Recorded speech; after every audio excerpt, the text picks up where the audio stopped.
اعوذ باللہ من الشیطان الرجیم بسم اللہ الرحمن الرحیم ربی یسر ولا تعسر وتمم بالخیر۔ سب سے پہلے آپ سے ریکویسٹ ہے کہ اگر آپ نے ابھی تک اس چینل کو سبسکرائب نہیں کیا تو سبسکرائب کریں، لائک کریں، شیئر کریں اور بیل آئیکن لازمی پریس کریں تاکہ آپ کو ہر نئی آنے والی ویڈیو کا نوٹیفیکیشن موصول ہو سکے۔ جزاک اللہ۔ آج میں جس موضوع پر بات کروں گا وہ ہے امارت کی ذمہ داری کون اٹھا سکتا ہے۔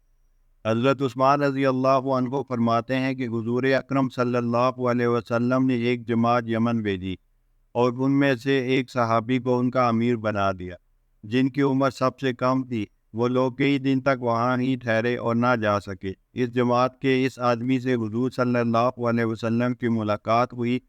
حضور صلی اللہ علیہ وسلم نے فرمایا، اے فلانے تمہیں کیا ہوا؟ تم ابھی تک کیوں نہیں گئے؟ اس نے عرض کیا، یا رسول اللہ، ہمارے امیر کے پاؤں میں تکلیف ہے۔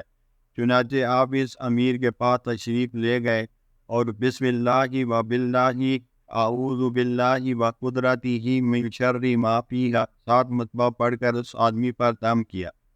وہ آدمی اسی وقت ٹھیک ہو گیا۔ ایک بوڑھے آدمی نے حضور صلی اللہ علیہ وسلم کی خدمت میں عرض کیا، یا رسول اللہ، کیا آپ اس کو ہمارا امیر بنا رہے ہیں حالانکہ یہ ہم سب میں کم عمر ہے؟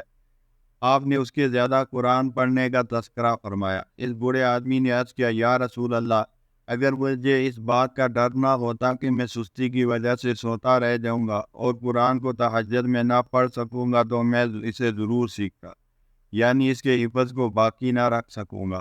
حضور صلی اللہ علیہ وسلم نے فرمایا، قرآن کی مثال اس تھیلی جیسی ہے جسے تم نے خوب مہکنے والے مشک سے بھر دیا ہو۔